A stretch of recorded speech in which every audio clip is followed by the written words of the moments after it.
sa tagapamahala sa Iglesia. So dito tayo, lalako tayo naman sa ang pagkaalam sa salita ng Diyos sa pamamagitan ng Kristo. Basahin natin, ang isang ministro ng salita ay ang may kapahayagan kay Kristo. Sa Kanya na kinalugdan ng Diyos na ihayag ang Kanyang anak. So, kailangan natin ng mga ministro. O hindi lang naman talaga ministro tinutukoy dito, kundi sa bawat isa na natututo sa salita ng Diyos. Siyempre, hindi natin masabi na na-encounter tayo. Hindi tayo makatiis eh. Minsan, naisishare natin, di ba? Yung ating Panginoon. So, kailangan alam natin yung mga kapahayagan kay Kristo. Amen? Sabi sa Galatia 1:15 hanggang 16. Ngunit, niloob ng Diyos na siyang humirang sa akin, simula nang ako'y ipinanganak at tumawag sa akin, sa pamamagitan ng kanyang biyaya na ihayag sa akin ang kanyang anak upang siya ipangaral ko sa mga hintil. Hindi ako sumangguni kanino mang tao. So, yan ang sinabi ni Apostol Pablo. Sino nagturo sa kanya? Ang banal na Espiritu, ang Espiritu. Kaya tayo, matagal na pinapaunawa sa atin. Kaya nga hindi tayo pwede nakikipamatok sa iba. Hindi pwede tayo nakikinig sa iba. Kasi ang Espiritu Santo, siya natin dakilang tagapagturo. Amen. Hindi na kukulang ang Diyos sa kapahayagan sa kanyang iglesia. Amen po ba? Kaya naman, ang mga ministro kailangan ay yung natuto sa ating Panginoong Yesus, sa banal na Espiritu, para makapaghayag ng tamang salita ng mga kapahayagan na nagmumula sa Panginoon. Kasi hindi na tayo kailangan turuan pa. Ngayon, ayan, kaya yung iba yung mga walang banal na Espiritu, tingnan nyo yung ginagawa nila, pag-guess-guess. Diba? Kasi wala silang may turuin. Amen po ba? Samantalang ang Diyos, hindi yan nauubusan. Lagi may sariwang kapahayagan. Amen. Hindi yung nangungulay ka tayo ng mga sa ibang preaching. Umipick up tayo. Ayaw ang Diyos ng gano'n. Amen. Kasi meron tayong inaasahan na dapat tayo direktang umaasa sa Kanya. Amen? Lalo na yung mga nasa fivefold ministry. Lalo na yung mga pastor. Lalo na yung mga ministro. Amen? Higit pa sa ating sinabi tungkol sa salita, kundi sa ating kalooban, kilala at alam natin na si Jesus ang Kristo. Amen po ba? Kilala natin ang anak ng buhay na Diyos. Ang sabihin ito ay kinakailangan lang ang 2 o 3 minuto na sabihin. Amen? Subalit sinabi ng Panginoon, Matthew 16:17, hindi ito ay pinahayag sa iyo ng laman at ng dugo, kundi ng aking Ama sa langit. Kaya mapapansin natin, ang daming nagahayag ng Jesus, ang daming nagahayag ng Kristo, ang daling sabihin si Kristo Diyos, Kristo Panginoon. Pero, bakit iba ang pagpapakilala ng Diyos kay Pablo? Bakit iba? Amen? Ibig sabihin talagang hindi ang tao ang nagsalita o nagpakilala, kundi mismo ang Diyos. Kaya iba. Kaya hindi pwedeng sabihin natin, ay pare-parehas lang ang born again. Amen? Ang makilala si Kristo ay higit na mabuti kaysa malaman ang mga salita. Ito'y isang pagkakita. Kapag nakita natin ang pangitayng ito ng anak ng Diyos, lahat ng bagay liban kay Kristo ay umuurong. Maging ito'y kabanalan o pagkakahiwalay, pagka matuwid o buhay. Walang anumang bagay dito sa sanlibutan o sa kalangitan ang maiahambing kay Kristo. Walang anumang espiritual na bagay ang makahambing sa Kanya sapagkat si Kristo ay ang lahat at nasa lahat. So, wala na tayong mahanapin pa. Amen? Wala siyang katulad. Kanta natin yun. Wala siyang katulad. Amen? Amen. Ayun. Walang anumang espiritual na bagay ang makakahambing sa Kanya sapagkat si Kristo ay nasa lahat. Inuulit ko. At nasa lahat. Labas kay Kristo, walang bagay o liwanag, kabanalan o pagkamatuwid. Sa sandali ng tao ay nadala ng Diyos sa kapahayagan kay Kristo, nasisimulan niyang matonto na walang anumang bagay liban kay Kristo. Amen. Diba?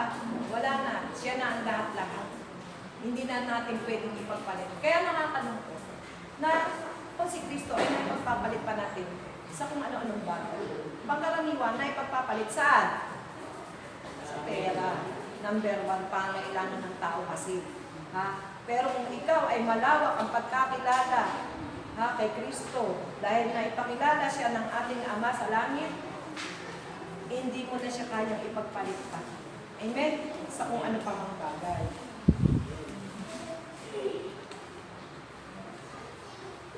Sa sandali ng tao ay nadala ng Diyos sa kapahayagan kay Kristo, ayun nga nasisimulan niyang matanto na walang anumang bagay liban kay Kristo. Inuulit ko. Si Kristo ang lahat-lahat. Siya ang kabanalan, pagkamatuwid, kaligtasan, katubusan, kalayaan, grasya, liwanag, at gawain. Pagkatapos ng isang tao ay dumaan sa pangunahing karanasan na madala ng Diyos kay Kristo para sa isang tunay na kaalaman sa kanyang anak, magsisimula siyang makaalam ng salita ng Diyos. Sa makatuwid, maitutustos na niya si Kristo. Ayan. Kapag nagpakilala sa atin ang lubusan ng Panginoon, tayo ay kanyang magiging mabisang kasangkapan. Tayo ay matutustusan ng banal na Espiritu at tayo naman, sa pagtustos niya ay may bibigay din naman natin sa mga nangangailangan. Amen? Nangangailangan ng ano? Ng kaligtasan. Kaligtasan. Kapag wala ang kapahayagan ito kay Kristo, walang sino man ang makapag-minister kay Kristo sa iba. Hindi maaaring i-minister si Kristo ng sino man kung hindi niya siya makikilala. Kaya nga sabi, hindi ka pwedeng autoridad kung hindi mo pa namimit yung autoridad, yung authority. Hindi ka pwede. Kaya akala ng iba, basta na lang pumupwesto. Basta na lang mga self-proclaimed pastor, minister, pero hindi pa naman nila namimit ng talagang personal ang ating Panginoon Jesucristo. Amen? So, malabo yun na makasangkapan ng Diyos. Pwede, ikakasangkapan sa kanila. Sino? Si Satanas. Kaya nga maraming ministro ni Satanas. Amen?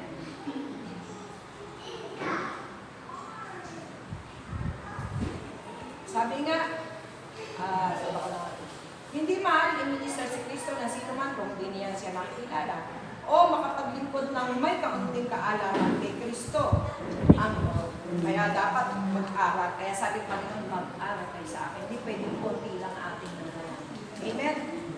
Ang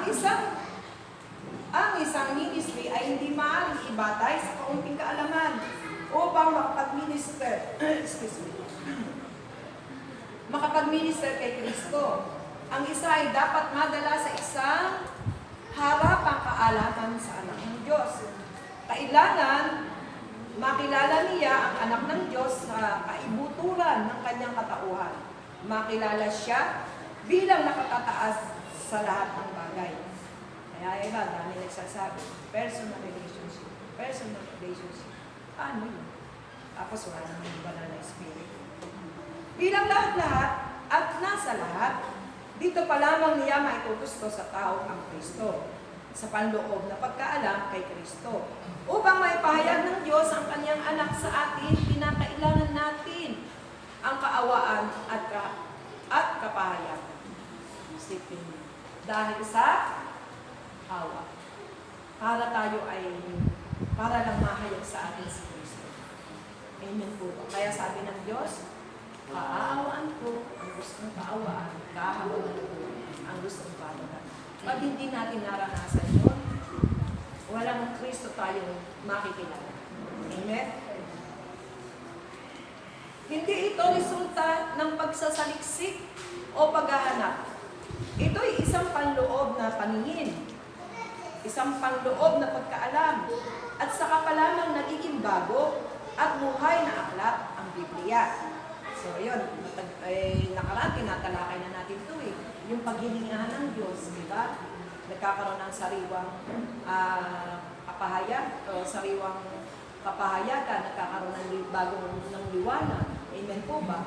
Lalong lumalalim, lalong lumalawak ang salita ng Diyos. Amen? Ang maraming katanungan at mga di pagkakaayon na natatagpuan natin sa una ay nalulutas sa sandali na makita natin si Kristo. Sa panloob na pagkaalam kay Kristo, mauunawaan na natin ang Biblia. Amen? Ay, bakit? Ang dami ngayon, basa lang ng basa ng Biblia. Kabisado ng kabisado. Paano mo masasabi na unawa ng Biblia? Sagot. Sinusunod. Kung sabihin mo na, intindihan mo. Aba, ito lang ang pinalulusog natin. Isip, yung memorya, pinapatalas natin. Pero, hindi na ipapamuhay. Hindi sinusunod. Kaya, huwag mo sabihin, kilala mo si Kristo pag hindi mo siya sinusunod. Sa panloob na pagkaalam kay Kristo, maunawaan natin ang Biblia. Nuulit ko. Ang pangunahing kapahayagan ito ay siyang nagpapakilala kung sino talaga ang ating Panginoon. Anong ibig sabihin ng ipinahayag ng Diyos ang kanyang anak sa atin? Hindi natin maaaring ipaliwanag ito. Totoo ba? Oo. Kasi parang dumarating yan na wala nang wala nang makapagmamalaki sa atin. Ay, kilala ko si Kristo, kaya ako sumaki sa ganun. Kaya ako yun. Kaya walang makakapagmalaki. Siya talaga ang nagpapakahayag. Amen? Walang sino man ang makakaunawa nito, kahit na si Pablo. Amen po ba? Kaya nga nagulat na lang si Pablo, di ba? Pagka-dinig niya, sa kanya, pagkatawag sa kanya, anong gagawin ko, Panginoon? Nasabi ka agad niya, nagpakahayag sa kanya. Amen? Nagpakilala sa kanya. Bakit niya nakilala? Nagpakilala sa kanya. Di ba nagpapapatay pa nga siya ng mga taga-sunod ni Kristo? Pero bakit nung marinig niya yung tingin? Umano pa agad siya. Anong gagawin? Panginoon. Tinawag agad niyang Panginoon. Amen? Paano natin malalaman ang iba'y nakatatanggap ng kapahayagan ng Diyos samantalang ang iba ay hindi? Ang iba'y nagpapatotoo o sumasaksi na nakatanggap sila. Ngunit ang iba'y hindi makapagsabi. Ang iba'y maliwanag. Ang iba'y nalalabuhan sa kanilang pangitain. Madalas na gumugugol tayo ng panahon at pagsisikap sa pag-iisip at pagsasaliksik. Subalit, walang nangyayari. Bakit masabi natin walang nangyayari? Walang nababago. Ang mga tao, come and go, walang pirmi. Hindi makilala kasi si Kristo Amen? Kaya pwede sa kanila yung andyan ngayon, bukas wala. Sa atin, hindi pwede yan. Dahil kilala natin si Kristo, mananatili tayo sa kanyang salita. Amen? At susunod tayo. Ngunit isang araw, ang Diyos ay naawa sa atin at nakakita tayo ng kanyang anak na walang anumang pagsisikap sa kanyang awa. Diba? Biri mo, di tayo nagpakahirap. Kaya anong ginagawa ng mga nagpipinitensya dyan, nag-ano dyan? Puro pagpapakahirap ng walang kabuluhan. Sakripisyo na walang kabuluhan. O hindi lang naman sila halos lahat ng sekta ngayon nagpapakahirap ng walang kabuluhan. Amen? Puro emosyon. Hirap na hirap yung kanilang samantala sa Panginoon. Peace ka lang. Diba? Pag ano ka lang. Payapa ka. Diba? Hindi tayo, di salita nga lang. Hindi tayo nag-struggle. Hindi tayo nag-struggle. Ipinahayag niya ang kanyang anak sa atin. Ngayon, masasabi natin ng may kasimplihan at natural. Oo, normal lang. Kasi hindi talagang parang mga puro panlabas. Pero hindi makita ang totoong pagkakilala at pagkaalam kung sino si Kristo. Amen? Kasi wala ang Banal na Espiritu. Amen po ba? Laging iyan ang faktor, ang Banal na Espiritu. Amen? Salamat sa Diyos, si Kristo ay lahat. Ngayon, lahat ng aking karanasan, o si Kristo ay lahat. Ngayon, lahat ng aking karanasan at paghahanap ay nawala na. Wala na ang aking pag-ibig. O bakit ganyan? Nainawain natin ha? Wala na ang aking pag-ibig. Ano kayong pag-ibig yun? Bakit wala nang pag-ibig? Pwede ba yun? Nakilala mo nga si Kristo eh. Tapos wala nang aking pag-ibig. Anong pag-ibig yun?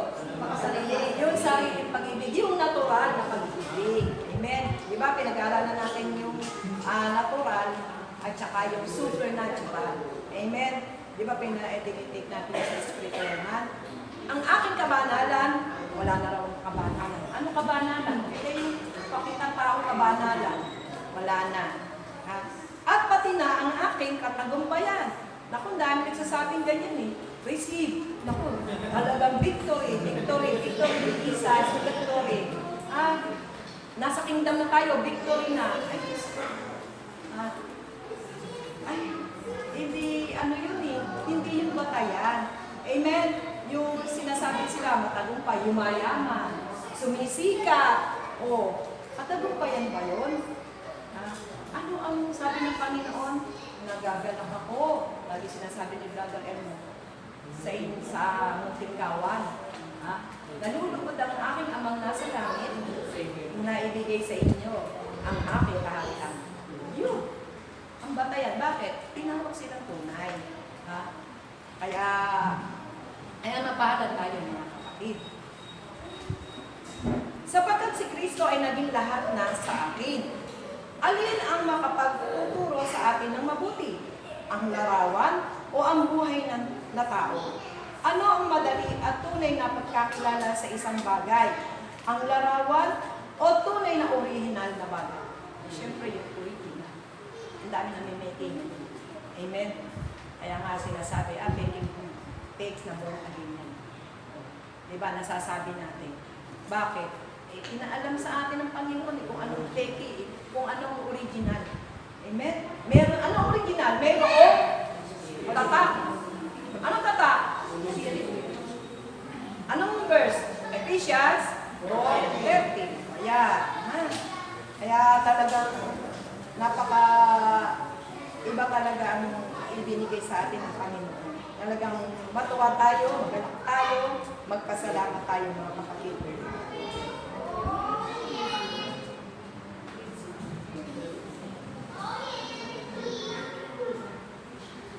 Maaaring napakadaling matutuhan ang salita sa pamamagitan ng mga larawan kaysa matakbuhan o malaman ang mga bagay sa pamamagitan ng larawan. At tulad din ng masasabi natin sa pagkakilala sa tao, mas mabuting makita natin ng personal. Amen? Hindi yung picture-picture lang. Ng personal ang tao bago natin tingnan ang larawan. Sapagkat ito ang pinakamadaling pamamaraan sa pagkakilala sa Kanya. Lahat tayo ay makakakilala kay Kristo sa pamamagitan lamang ng awa ng Diyos. Awa lang. So walang makapagmamalaki. Amen?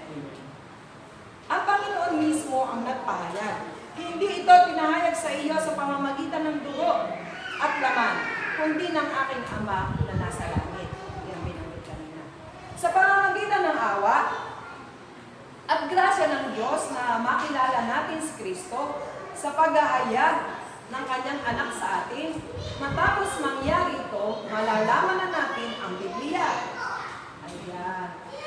Hindi ka mukha ng araw, hindi pa natin kilala si Kristo. Nakakasakit ng ulo, di ba? Basa tayo ng basa.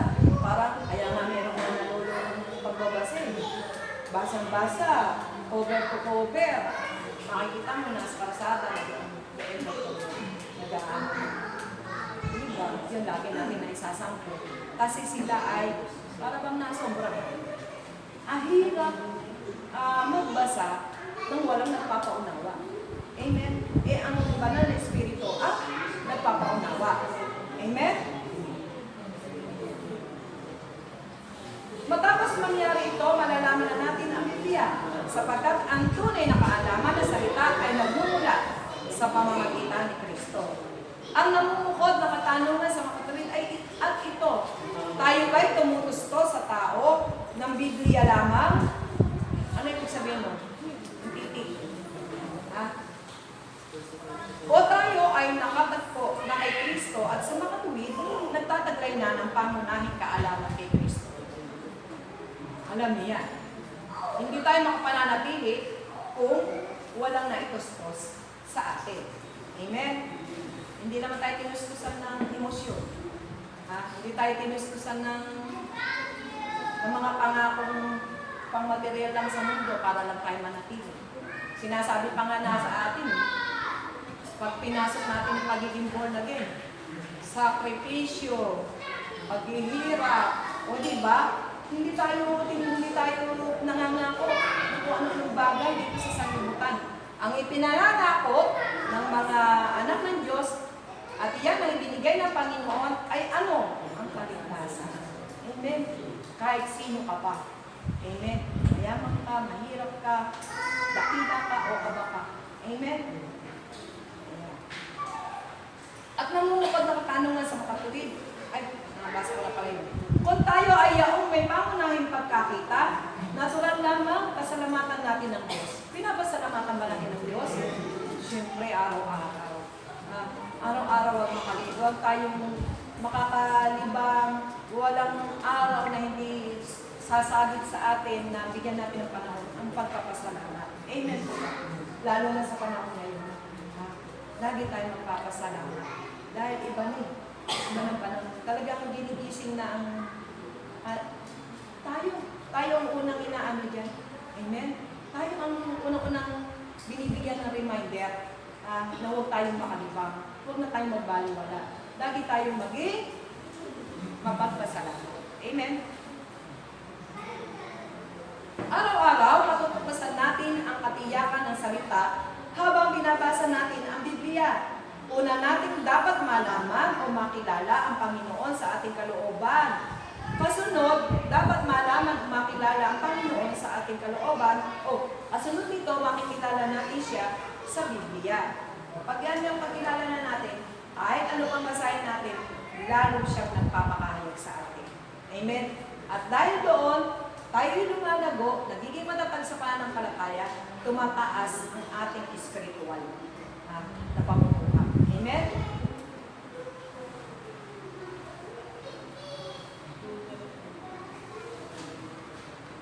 Simula sa araw na ito, ang mga araw natin ay nagiging mga araw ng pagkaalam ng Biblia. Totoong hindi natin makikita kaagad-agad ang lahat ng bagay sa isang pagtingin, kundi dahan-dahan. Kaya mga kapatid, pagka kayo humahayo, pag tayo na parang hindi po nakukuha sa isang upuan. Amen? Huwag yung para tayo, yung hindi, sabi nga, kailangan, hindi yung agad-agad. Kailangan ito ay ating, sa ganon, yung mahimay-himay. Mahimay-himay. Para hindi nabibigla yung nakikinig sa atin. Ibig sabihin, unti-unti natin inihimay-himay para yung ayos na ayos nilang na-digest. Amen? Yung para nakakain nila yung sustansya ng salita ng Diyos. Amen? Yeah. Kaya hindi ka agad-agad. Ang lahat ng bagay sa isang pagtingin, kundi dahan-dahan, unti-unting nagkakaroon ng pagkakatugma sa pagitan ng mga naipakita sa atin at ng salita ng Biblia. Nalalaman natin ang mga bagay tungkol sa Biblia sa pamamagitan ng panloob na liwanag at kapahayagan. At hindi sa pamamagitan ng Biblia mismo. Kasi, totoo yan. Ang dahil naghahawak ng Biblia eh. Ang dahil nagbabasa. Kung sabihin pa nga, nagsusunog ng kailan. Yes, diba? Ganun pa sila. Pero bakit? Hindi nila maintindihan. Bakit? Dahil hindi nila Dahil walang banal na espiritu. Pangalawa, paano lang sila magbasa ng ngayon? Hindi nila binubulay-bulay. Ano sabi ni Joshua? 1:8, bulay-bulayin mo araw at gabi para pagpalain ka. Kaya pagpapalain tayo una, spiritual.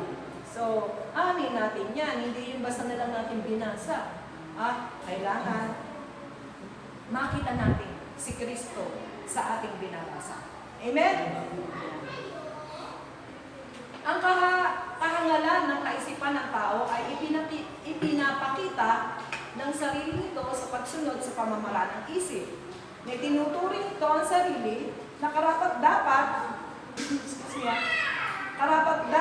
na makapag-aral ng Biblia o makapangaral ng Biblia.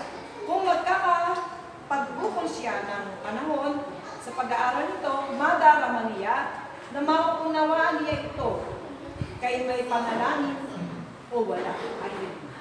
Kung may panalangin o wala. Ibig sabihin naman ito. Kasi yung iba halos talaga magsumubsob sa pananalangin para lang maintindihan. Ang dami kasi nananalangin. Ang ibig sabihin na tinutukoy din dito, yung panalangin is spiritual. Hindi ba sa panalangin lang? Kaya ibig sabihin, ito, kaya nga sabi, kaya may panalangin o wala. So ito ay maling paraan. Ibig sabihin, pabasa ka. Ayun ang Bible ko. Pabasa ka kaagad. Mali yun. Kailangan mag-ukol ka ng prayer. Amen? Kailangan mag-ukol ka talaga ng prayers para maunawaan mo. Kasi through prayers, nakikipag-ugnayan tayo sa ating Panginoon na sinasabi natin, may paunawan po, diba, sa amin ang iyong salita. So, kailangan na prayers. Kung hindi, ito ay mali pa kung walang prayers. Marami ngayon sa Kristiyano na nagtataglay ng kaalaman sa Biblia at kakayahang ipaliwanag ang mga kapahayagan.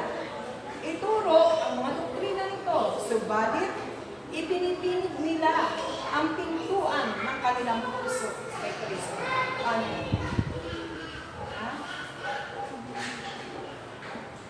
Hindi nila ibinabahagi si Kristo. Anong ginagawa nila? Ikinakahuli nila. Ikinakahuli nila hanggang doon na lang ang pagkakilala kay Kristo.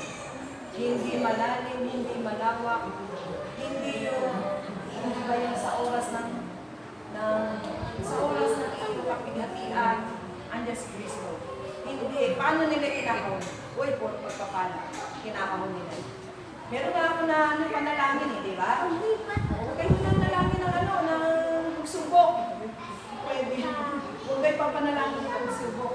Kinakahon nila si Kristo. Samantalang, kung habang tayo ay narito sa sanlibutan, hindi maaaring tayo daranas ng mga pagsubok. Sino ang hindi dumanas ng mga pagsubok? Sino? Lahat, di ba? So, doon kailangan every trials, every hardship, namimit natin si Jesus. At iyan ay dapat na ipapaunawa ng isang ministro. Amen? Nahihipo nila ang Biblia nang hindi nila nahihipo si Kristo. Tinuturing nila ang Biblia bilang isang aklat na babasahin. Basta lang, kung paglabas, babasahin. Kaya sila masaya, pag-uwi, gano'n ang nangyayari. Amen? Hindi sila nakako-comfort. Baka naman tayo ganun din. Natural dumadaan tayo sa pagsubok. Pero meron tayong content. Amen? Hindi naman tayo, halimbawa, sige, napagod tayo, na-stress tayo, kasi karanasan natin yun. Karanasan tayo. Pero merong Kristo na umaaliw sa atin. May sinugo siyang banal na Espiritu para kumuport sa atin. Amen? Yan. Isang bagay na kung saan mapapagsaliksikan. O yun, makakapag-research sila. Subalit tinatanggihan nila ang tagapagbigay ng kaligtasan. Yan. Dapat yun ang maintindihan. Dapat yun ang sa pagbabasa mo ng Biblia. Pag may nakita ka dyan, nagliwanag sa iyo, na minsan, di ba, yung hindi tayo makatiis, na hindi i-release, di ba? Parang ang bigat, pagka yung hindi mo ma-release ang nalalaman mo, yung iyong natuklasan. Amen? Yung iyong nakain mga salita. Parang hindi mo maitago. Hindi nga kasi pwede ikawon. Amen? Kaya, talagang, minsan napansin ko, kanya-kanyang labasan ng mga kasi hindi kayo makatiis, di ba? Hindi kayo makatiis, gusto nyo, kung ano yung dumating sa inyo, maihayat mo, malaman ka agad. Amen po ba? Kaya lang, lalagay natin sa ayusan. Amen? At sa tamang oras. Amen? Amen po ba mga kapatid?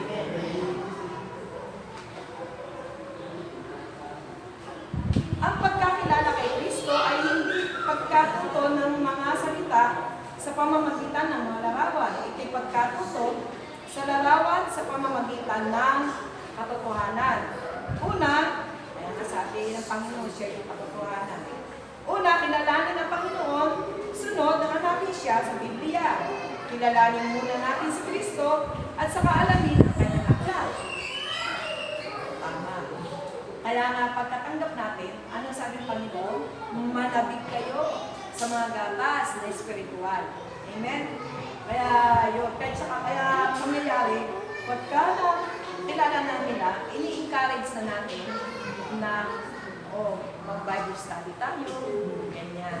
Baka gusto niyo mag-Bible study sa tahanan niyo, doon na yung ministry of follow-up. Amen? Ang suliranin ng tao ngayon ay binabaliktad ang kaayusan ng Kristo at ang Biblia. Ipinagpipilitan ng tao na alamin ang Biblia. Tracts dito, tracts doon. Bigay dito, bigay doon. Ano gagawin ng tao doon? Minsan din mo alam din, natapon na pala sa basurahan. Hindi kilala si Kristo eh. Amen? Kaya mahirap itanong. Kailangan ipakilala at ngayon i-encourage na mag-aral. Amen? Kaya sabi, mag-aral kayo sa akin. Sa pangyayaring ito, nalalaman nila ang Biblia nang hindi nakakilala si Kristo. Hindi nakakakilala kay Kristo. Nalalaman natin ang Biblia hindi mula sa mga pahina nito, kundi sa pamamagitan ni Kristo. Lahat na nakakakilala kay Kristo ay natural na nakakaalam sa Biblia. Sa pagkasalukuyan, maraming mga Kristiyano sa pangalan ang hindi mawari o maunawaan ang kasulatan kahit na pagkatapos ng maraming taon ng pagbabasa. Hindi tama din yun. Ang pagkakilala sa Panginoon sa mga katubid ay pagkaalam sa Biblia, sapagkat ang kapahayagan ay nagmumula kay Kristo. Siya na mayroong kapahayagan ni Kristo ay may kapahayagan ng Biblia. Samantalang siya na nagsasabi na alam niya ang salita sa pamamagitan ng Biblia ay maaaring walang kapahayagan talaga. Ang karanasan ng marami na nakakakilala sa Panginoon ay nagpapatunay sa atin na ang pag-aaral sa Biblia lamang ay hindi sapat. Kailangan natin matandaan na kailangan munang makilala si Kristo bago natin malaman ang Biblia. Para pagdating sa atin, pagbasa natin, buhay na buhay. Para tayong pinagsasabihan tayo. Amen? Sa habang binabasa natin ako, may liwanag. Amen? May kapahayagan. Ang Biblia ay magiging nakapingid. Ano ba yung nakapingid? Close. Amen? Naaklat. Kapag ang kaalaman o pagkilala kay Kristo ay isinasantabi. Ang tao na nakakakilala kay Kristo ay yaong nakakaalam ng sa salita ng Diyos. Ang paraan na malaman ang Biblia ay sa pamamagitan ng pagkilala kay Kristo. Ang ministry ng salita ay ibinabatay sa pagkilala kay Kristo. Ayun na nga, yung sinabi ko kanina, sabi ni Pablo, sino po kayo, Panginoon? Sinabi niya. Amen? Talagang nakilala. Sinabi ka agad niya, Panginoon. Bagamat hindi pa niya masyado, kasi sa pagkakataon siya. Babit, nabulag siya. Sino po kayo, Panginoon? Amen? Pero nagpakilala sa Kanya. Amen? Ang pundasyon ng lahat ng mga salita ng Diyos ay nasa Biblia. Ngunit idinidiin natin na ang paggamit ng Biblia lamang ay hindi ginagawa ang sino man na isang ministro ng salita. Walang salita ng Diyos para doon sa hindi nagbabasa ng Biblia. Ngunit ang pagkapamilyar sa Biblia ay hindi automatikong nagtatag o natatatag ang ministry o ng ministry ng salita. Ang pagkakilala kay Kristo ay siyang susi sa ministry. Yan ang susi sa ministry.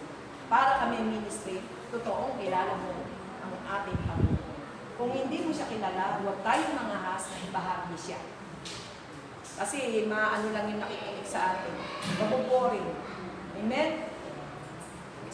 Pero huwag tayong tumingin sa boring din, ha? Baka mamaya minsan, hindi tinitingnan din yung katsagaan natin. Kasi minsan talagang may nabuboring, pero dahil sa ating pagtsatsaga, pananalangin, nabubuksan din sila. Amen? Siyempre, titingnan din natin yung lahat ng side. Lahat ng aspekto. Kailangan magkaroon tayo ng isang malakas at lubos na kaliwanagan na magiging sanhi upang makilala si Kristo na taga Nazaret bilang Kristo ang anak ng Diyos. Matthew 16:18. At sinabi ko naman sa iyo, ikaw Pedro, at sa ibabaw ng batong ito ay itatayo ko ang aking iglesia. Ang batong ito ay tumutukoy hindi lamang kay Kristo, kundi sa kapahayagan ni Kristo din. Ang pagkukumpisal ni Pedro ay hindi bunga ng kapahayagan ng dugo at laman, kundi bunga ng inihayag ng Amang nasa langit sa pamamagitan ng kapahayagan. Nalalaman natin na ang bato ay si Kristo. Amen? Ang anak ng Diyos. Ang pundasyon ng iglesia ay nakasalik sa Panginoong Hesus, ang anak ng Diyos. Sa pamamagitan ng kapahayagan, nakikilala natin na ang bato ay ang Kristo, ang anak ng Diyos. Ang iglesia ay itinayo sa batong ito. Ang pundasyon ng iglesia ay itinayo kay Kristo Jesus, ang anak ng Diyos. Ang pintuan ng Hades ay hindi makapananaig laban sa iglesia, sapagkat ang pundasyon nito ay si Kristo. Tama. Ang iglesyang totoo, kailanman, kahit anong gawin ng dyablo, hindi ito mabubuwag. Matatag ang pagkagawa ng Diyos sa kanyang kaharian. Amen? Hindi magigiba. Amen? Kaya lang, sino nagigiba? Yung tao, yung mga come and go. Kaya dapat iniiwasan yung come and go eh.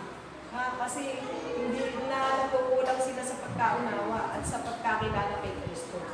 Kasi bilang bahagi ng kanyang kaharian, dapat lagi tayong nasa presensya o nasa ng kanyang kaharian. Amen? Lagi natin hinahanap ang kanyang kaharian. Lagi tayong dumudulog sa trono ng kanyang kaluwalhatian. Amen? Yeah. Pero ngayon, ginagawa ng dyan. Lockdown na yan. Pintado. Diba? Talagang wala. Alam niyo ba bakit ginagawa ni Satanas yan? Malapit ng kanyang araw eh. Alam niya yung hindi nga lang niya alam yung iyak. Pero alam niya, pag nag-rapture na, tapos na ang kanyang mga araw. Amen? Kaya, kahit si Satanas takot din. Takot sa pagdating ng Panginoon. Anong mag-ahari? Hindi siya mag-ahari sa impyerno, hindi walang hari doon. Baka siya pa nga yung pinaka-lubog na lubog. Kaya natakot siya. Kaya sabihin na iba, hindi, Satanas ang hari ng impyerno. Walang hari-hari.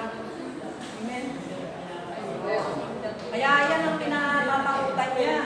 Kaya yan ang ayaw niya. Hanggang lahat ng makakapiit sa radyo, pipiitin niya. Talagang yung mga bilang ng kaluluwa, talagang maaari. Ako, huwag madala. Kaya tayo hinahanapan ng Diyos. Pumayo kayo. Kaya nga pinapahayo tayo. Amen? Hanapin ang nawawala. Yung kabilang sa irarapture.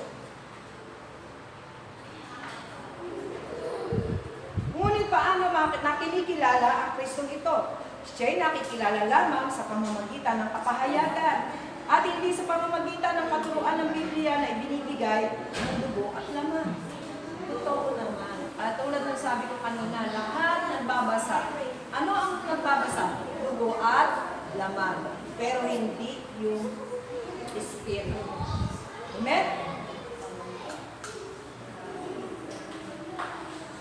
makilala natin si Kristo kapag inihayag ng ating amang nasa langit, labas sa katuruan ng dugo at laman. Habang nagsasalita ang Diyos, makikilala natin si Jesus ng Nazaret.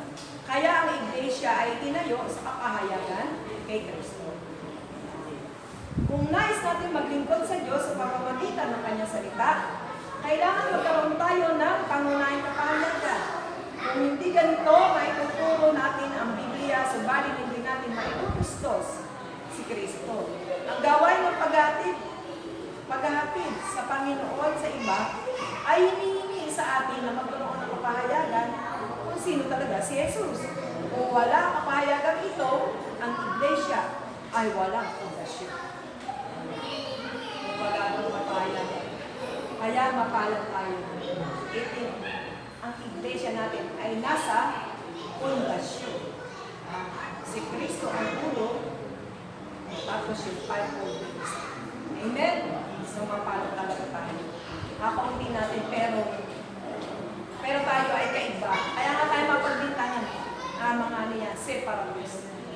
Diba? Ganun tuloy ang nangyayari sa atin. At talaga naman gano'n, ibinukod tayo. Hindi tanggapin natin. Amen? Ang mga naganap kay Pedro, Matthew 1, at Pablo sa mga unang araw ng iglesia ay kailangan maganap sa isang ministro ng salita. Ngayon, mayroon tayong ibang mga kapatid na hindi nagtataglay ng higit na kaalaman sa Biblia. Gayunpaman, mayroon silang espesyal na karanasan. Sila'y nadala ng Panginoon sa isang kalagayan kung saan sila'y nagpatira pa sa kanyang harapan. Yan, hindi maaaring walang inuumpisahan ng Diyos sa atin. Amen po ba? Sino dito yung basta na lang napasok sa iglesia? Hindi, inuumpisan tayo. Nagpapakayag siya sa atin. Meron dumadating sa atin na sitwasyon na bigla na lamang natin nakikita. Tayo pala ay tinatawag ng Diyos. Tayo pala ay ibinibilang na kanyang lingkod at mga anak. Amen? Amen. Yan.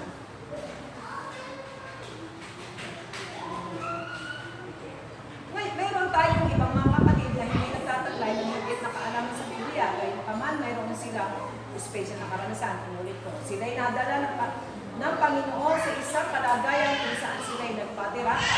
Inulit ko yan, parang tulos na maintindihan na nagpatira pa sa kanyang harapan. Kilala nila si Kristo Jesus ng Nazaret at ang Kristo ng Diyos na humihigit sa lahat-lahat. Kilala nila si Jesus ng Nazaret na naninibabaw sa lahat ng bagay. Kaya, sino pa ang pwedeng, o ano pa mang bagay ang pwede natin ipalit kay Kristo? Wala. Amen? Kaya kayo mga lalaki, binata, pagka kayo bilang kanila, paalala. Pagka kayo mag-asawa, kunin ninyo yung mahal si Kristo. Yung mahal si Kristo ang kukunin ninyo. Kasi pagka ganon, maganda ang magiging takuin ninyo. Amen? Kasi mahal niya ang Diyos eh. Amen po ba? Mahal niya si Kristo eh, di wala kang problema. Amen? Pakatandaan natin na ang ministry na salita ay nakabatay hindi lamang sa pagkamaalam sa Biblia, subalit at higit na mahalaga sa kaalaman kay Kristo. Ngunit hindi naman ito inaanis ang kahalagahan ng pagkaalam at pagpapaliwanag ng banal na kasulatan. Ito ay nagtitingin lamang sa katotohanan na hindi magkakaroon ng ministry na salita sa pamamagitan lamang ng paghipo sa Biblia sa panlabas na larangan nito nang wala ang panloob na kaalaman kay Kristo. Importante yan. Salita ng Diyos yan. Pero kailangan buhay yan. Kaya nga, sabi, ang salita, ibinibigay ko sa inyo ay Espiritu at buhay. Pinubuhay natin si Kristo eh. O pag wala yun, pag wala tayong pinupustos. Amen? Pag hindi kilala si Kristo. Sino ang ministro ng salita? Ayan. Siya na nagsasalin kay Kristo sa Biblia. Ibig sabihin, salin. Si Kristo. Ayan. Ibig sabihin, magpupustos ang banal na Espiritu. Tapos, pagbasa niya ng Biblia, ngayon, buhay. Kasama ang Espiritu. Pag-deliver sa buhay. Amen? Yan ang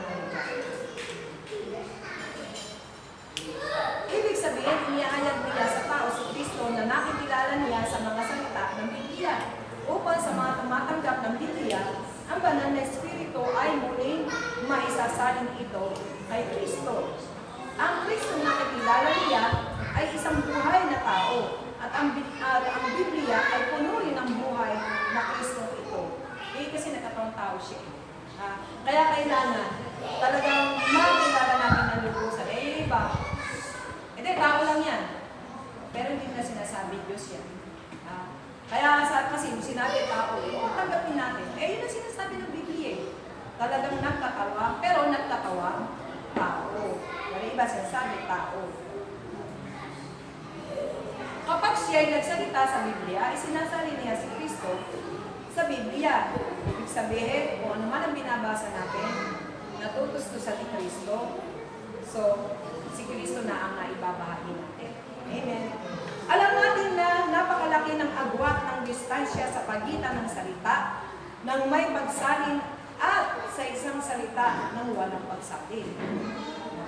Ang iba sa kanilang paghahayag ay kumikilos mula sa Biblia tungo kay Kristo. Dahil ginagawa nila ang Biblia na isang puntos ng pagsisimula. Ang iba naman ay nagsisimula kay Kristo at isinasabi ang buhay ng Kristo sa salita ng Biblia. Yan. Dalawang uri ng naghahayag. Yung isa, naghahayag na basta salita lang, pero wala yung Kristo. Yung isa naman, simula sa kay Kristo. Pagdating sa Bible, buhay na buhay yan. Amen? Nakikilala nila si Kristo. Inilalagay nila si Kristo sa kanyang salita sa Biblia at inihayag ito sa tao. Ang banal na Espiritu siya lamang ang may pananagutan para sa pagbubukas ng mga salitang ito at paghatid kay Kristo sa mga tagapakinig. Ang banal na Espiritu. Ayun ang role ng banal na Espiritu. Amen? Kung walang kaalaman tungkol kay Kristo, ang paghahayag ay biglang matitigil. Kung salita lamang ang Biblia ang ating sinasabi, walang mangyayari sa mga tagapakinig dahil ang Biblia lamang ang naibabahagi. Kailangan makilala ng tao si Kristo. Ang isang tao na nagtataglay ng pangunahing kaalaman kay Kristo ay makapagpapahayag kay Kristo mula sa mga salita ng Biblia. At pagkatapos nito, ang banal na Espiritu ay isasagawa ang kanyang pananagutan. So, pananagutan na ng banal na Espiritu yun. Amen? Bakit?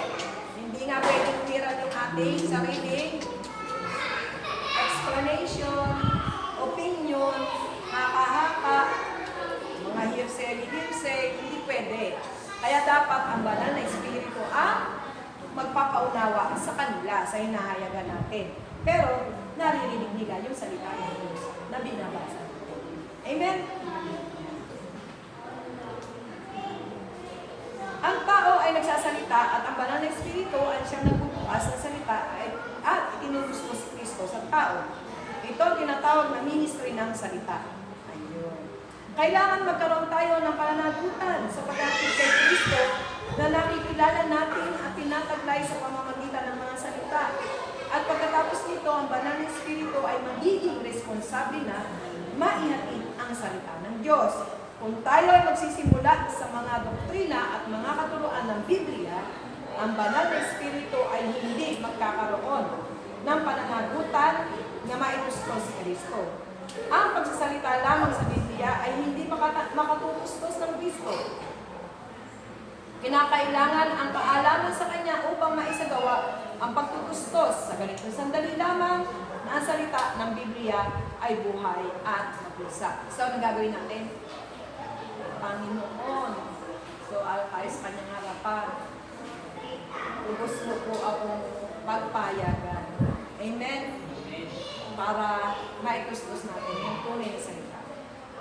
Never magbabasa ka ng Bible. Pag nakita mo yung Bible mo, basa ka agad. Hindi. Magpe-pray ka muna. Amen? Magpe-pray ka muna. Ang isang ministro ng salita ay isang nakapaghatid sa Panginoon sa pamamagitan ng salitang sinasabi niya.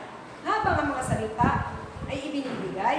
Ang banal na Espiritu ay gumagawa upang maipatalig sa tao na mahipo tulad ng babae inaagasan. Amen? At makilala si Kristo. Amen? Sa ganitong paraan lamang ng iglesia ay makikinabang. Huwag natin sabihin na ang mga tagapakinig ay siyang magbabaka ng lahat ng pananagutan. Ang tampok na pananagutan ay nasa ating mga lalaki o nasa ating mga ministro. So, anong gagawin ng mga ministro? Aasa sa gabay, pangunguna ng banal na Espiritu. Amen? Naging pangkaraniwan na lamang sa tao ang marinig ang mga katuruan o paglalahad ng Biblia. Lahat ng bagay ay nagsisimula sa Biblia at natatapos sa Biblia. Hindi sila nabibigyan ng kapahayagan ng Kristo sa likod ng aklat na ito. At bunga nito, ang iglesia ay nagiging pulubi at nagiging kaos. Ano pulubi? Abay, siyempre, yung kaligtasan, parang hindi ka mga sa hangganan. Amen?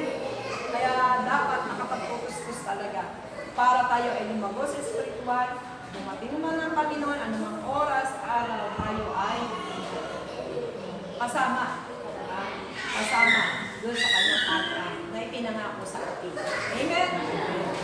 Ang isalin si Kristo na kilala natin sa mga salita ng Biblia ay muling isalin. Ito sa pamamagitan ng banal na Espiritu. Pabalik kay Kristo sa tao ang siyang bumubuo ng ministry ng salita ng Diyos. Kaya na ganito mga kapatid. Bakit tayo talagang hinahanap ng Diyos na yung sabi do everything for the glory of God. Kasi ang ating pagkatawag ay hindi sa sanlibutan. Ang ating pagkatawag ay mula sa langit. Kaya kailangan anuman ang ginagawa natin dito, ibabalik natin ang karangalan sa ating Panginoon. Kaya tayo nagsasabi ng do everything. Ano nga natin yun eh? Do everything for the glory of God. Ano nga natin, di ba? Favorite natin lahat. Do everything for the... Yung ano natin, sa may ating do everything for the glory of God. Kasi doon galing, huwag nating aksayahin, ibalik natin sa Kanya. Kasi galing doon, kailangan ibalik natin. Amen? Kaya hindi yung tayo napaparangalan. Hindi yung tao ang sumisikat. Tao ang nakikilala, hindi si Kristo. Inano ni Pablo yan eh. Ano tawag sa ganang salita? Dinatikos. Yan ang tama. Dinatikos ni Pablo na hindi nila inaano kanilang sarili. Pinipreach. Diba? Kasi nga ang nakikilala yung ministro, hindi yung si Kristo. Amen?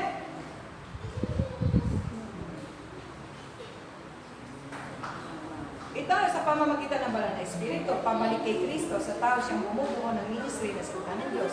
Kailangan isanin natin sa personal na salita tungo sa sinasabing salita at ang banal na Espiritu ay isalin ang sinasabing salita pabalik sa personal na salita. Ang isang ministro ng salita ay magagawa ang personal na salita at ang sinasabing salita bilang isa. Kapag siya lumayo, para maghayag, nakikita ng tao si Kristo. Kaya parang yung ministro, parang ang Diyos na rin ang naririnig natin na nagsasalita. Amen? Nakikita ng tao si Kristo. Kristo ng Diyos sa kanyang mga salita. Sa kanyang mga salita, ang salita ng Diyos ay naihatid. Ang Biblia ay naipapalabas gayon din si Kristo sapagkat ang dalawang ito'y iisa. Kaya kung ano yung binabasa natin, si Kristo ang salita ng Diyos. Ang problema lang doon sa nag-aatin. Siya ba ay totoong nagpakahayag si Kristo? Yan. Iyon ang problema. Malaking problema. Ang karukaan ng iglesia ngayon ay dahil sa karukaan ng mga ministro. Ang Kristong kilala natin ay hindi pa lubos na sapat. Ang mga pagtatalakay na tinatanggap natin ay hindi pa sapat na malawak. Bunga nito, kakaunti ang nagiging katustusan ng Kristo. Maaari sabihin natin sa tao, ang ang mga salita ng Biblia, ngunit hindi natin na ibabahagi si Kristo mismo sa tao. Ngunit kung isang araw tayo ay tunay na napapailalim sa awa ng Diyos, kaya kami ng pagdinitiin, mananalangin tayo, hindi tayo ng awa. Ha? Sa awa ng Diyos, maliliwanagan tayong makita na sa simula ang salita at ang salita ay nasa Diyos at ang salita ay Diyos. Yan. Ang anak ng Diyos ay ang salita at ang salita ay nagiging laman. Si Jesus ng Nazareth ay ang salita. Ang Biblia ay ang salita ng Diyos. Ngayon din ang tao. Ito kasi salita. Yan ang alisman ng tao. So, ibig sabihin na talagang sa pamamagitan din ng salita ng Diyos na kailangan maglaman sa atin. Kaya sabi ito, kailangan maglaman. Kailangan, sabi rin kanina, ang Biblia, ang salita ay naging laman. Paano sinabing naging laman? Ibig sabihin, pinailan ng laman? Hindi. Ibig sabihin, yung salita ng Diyos ay nabuhay, naging laman. Halimbawa, dahil kay Kristo, ang isip mo dati ay napakarumi. Hindi na yung rumi ang laman. Ang laman na nun, malinis. Ganun. Amen? Magkakaroon na ng pagbabago. Sa pagiging hinirang at pinili ng Diyos na maging ministro niya, tayo magsasalita sa aklat na ito at ang iahayag natin ay ang tao ito. Habang ibinibigay natin ang mga salita ng aklat na ito sa tao, ibinabahagi natin ang tao ito sa kanila sapagkat ang ipinakahayag natin ay si Kristo. Amen? Pero huwag natin kalimutan, Diyos siya. Kasi ang salita ay Diyos. Ang tunay na paghahayag ay ang paghahatid kay Kristo. Ang katustusan ng salita ng Diyos ay ang katustusan ng taong ito. Liban ng isa ay nakapagpatira pa sa harapan ng Diyos na nagsasabi, O Panginoon, ako'y walang katulad. Yan. So, napaka-importante yung humility. Napaka-importante. Huwag natin sabihin, marunong na tayo. Walang marunong sa akin. At kung meron na tayong marunungan, aalisin natin yan. Amen? Aalisin natin yan para tayo ay tustusan ng karunungan ng Diyos. Amen? Yan. Siya hindi maaaring maging ministro ng salita sa pagtingin natin sa kapalagayan ng tao. Nakatitiyak tayong makakahatol kung siya nga ay isang tunay na ministro o hindi. Sino ang makakapakinig sa mga matitinding salitang ito? Hindi ang paghahayag tungkol kay Kristo, kundi paghahayag kay Kristo. Hindi ang paghatid ng mensahe, kundi ang paghatid sa tao sa kalayaan. Kapag tinanggap ng tao ang ating mga salita, tinatanggap nila si Kristo dahil ibinabahagi ng banal na Espiritu si Kristo sa kanila. Ito lamang ang makagagawa sa atin bilang ministro ng salita. Bakit sinabing ganyan? Kasi kailangan pag pinahayag natin si Kristo, makita natin ang kapakinabangan. Amen? Kapakinabangan natin sa pagdinig ng kanyang salita. Halimbawa natin yung salita. Paano sinabing kapakinabangan? Mayroong naglalaman sa atin. Mayroong nababago sa atin. Mayroong makapagpapanatili sa atin. Saan? Sa Panginoon. Amen? Yun ang sinasabi dito. Kaya nga, halimbawa, ang isang tao, kaya sabi ko, magkakaroon ng kalayaan. Ang tao, basta hindi kilala si Kristo, basta hindi born again, siya ay hindi malaya. Siya ay bihag ng Diablo. So, kailangan siyang maging malaya. Saan? Sa pamamagitan ng mga salitang ibinabahagi ng mga ministro ng salita ng Diyos. Amen? Ito'y napakalaking gawain. Isang gawain na hindi makakayanan ng kakayahan ng talinong tao. Totoo. Sige nga, sino sa atin ang makakapagpabago? Kay ganyan, kay ganito. At maging sa ating sarili. Sino? Sige nga. Sino makakapagpabago? Wala. Kundi yung lamang inihahatid ng mga salita. Amen? Kung si Kristo ay na itutustos. Amen? Yan. Ang bawat lingkod ng Diyos ay dapat matanto ang kanyang kawalan ng kakayahan, incompetency. Kailangan magpatira siya sa harapan ng Diyos sa pagkaalam ng kawalan niya ng kahayagan na maitustos si Kristo kahit na nakapagsasalita siya ng mahusay sa mga doktrina o katuruan ng Biblia. Tumingin tayo sa awa ng Diyos. Ayan, pagdidiinan sa atin. Talaga wag tayong pagmalaki. Talagang lagi tayong hihingi ng awa tabag ng Diyos para si Kristo maitustos natin. Kailangan mapag-aralan natin muli ang lahat ng bagay. Kailangan makita natin gaano kawalang kabuluhan tayo. Lubos tayong walang magagawa kung wala ang kanyang awa. Ang maging ministro ng salita ay isang gawain na maisa sa katuparan natin sa pamamagitan ng pagbabasa ng Biblia ng maraming ulit. So, hindi tayo titigil. Kasi ang kapahayagan, ang salita ng Diyos ay walang katapusan.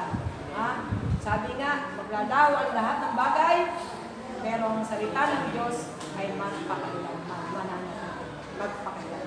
Ang ministro ng salita ay kailangan maitustos si Kristo at tulungan ang tao na mahipo si Kristo sa pamamagitan ng kanyang salita. Amen?